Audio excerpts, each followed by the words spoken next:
Okay, guys. Alright. Hi. This is, part, let's see, hold on, my phone's beeping. This is part 2 of my Kiki Cannibal rant. This is part 2 of my Kiki Cannibal rant. And,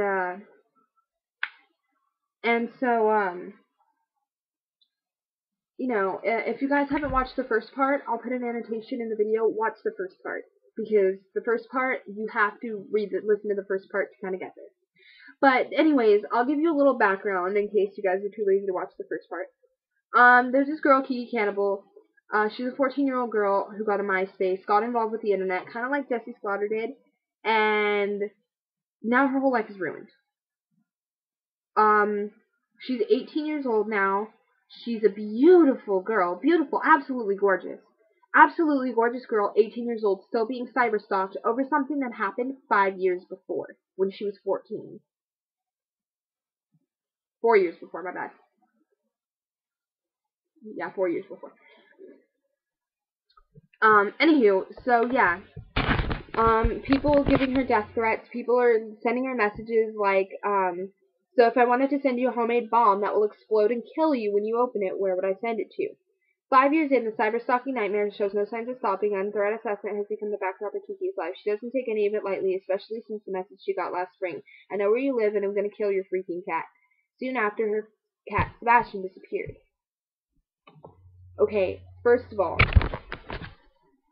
if you're on the internet,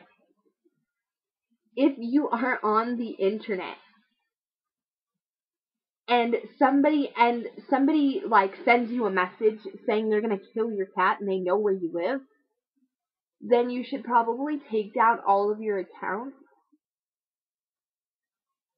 and you should just shy away from the internet a little bit.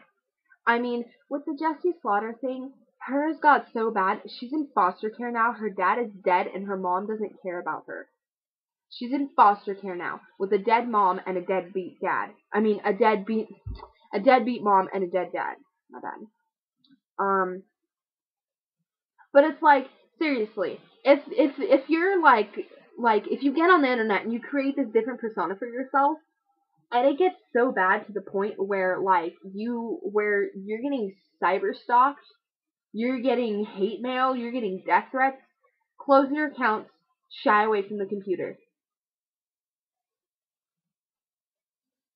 Really. Just saying. Just saying. But anywho, so, she says, it's scary, she said, her words muffled by her braces, seated at a cafe near her current home outside Orlando. The reporter she was talking to, she told the reporter that for Rolling Stone magazine that she was talking to, that she preferred that the reporter didn't give precise location. She's 6'10" in a black mini dress and a heavy quartz skull necklace and skull ring. Despite her tough girl accessories, she comes across as attentive and frail, hugging her studded purse for comfort.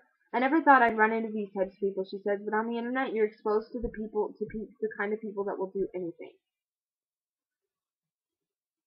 I'm not saying I don't like her. I'm not saying I do like her. I pity her. I really do. I pity her. Because her parents should have known better. I mean, this is another parenting fail situation. Her parents should have known better than to let her get a MySpace in the first place. Her parents should have known better than to let her get a MySpace. At 14 years old with a MySpace? Really? That's just ridiculous.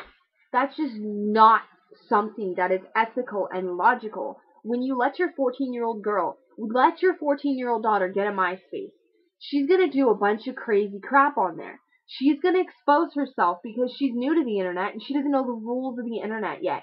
Because she's brand new to MySpace. When she first logged in 2006, she's brand new to MySpace. Brand spanking new to MySpace. Didn't know what the freak it was. Didn't know anything. No. Don't let your 14-year-old daughter have a MySpace. I know I'm only 13, but really, I would know better.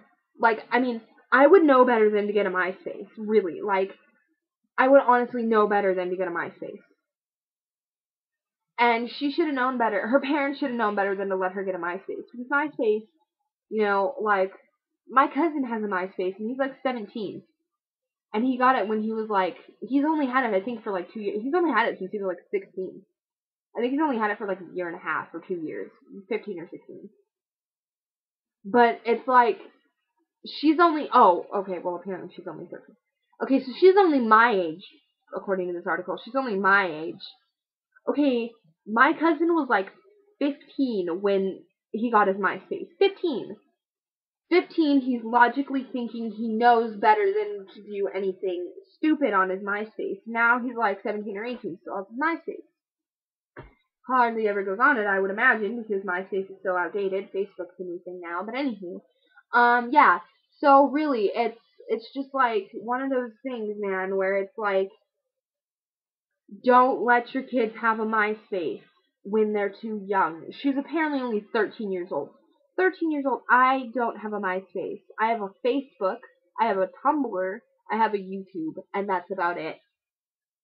Because I don't want to bother with any of those weird sites. I mean, I go on Tiny Chat sometimes. I have a Skype, too. I have a Skype. Not gonna admit it. I'm not gonna not admit it. I have a Skype. But anywho, so it's like, you don't let your 14-year-old have a MySpace. You don't let your 14-year-old, do things on the internet that are not kosher. But anywho, I'll get to that in my third part. Peace out, you guys. Love you.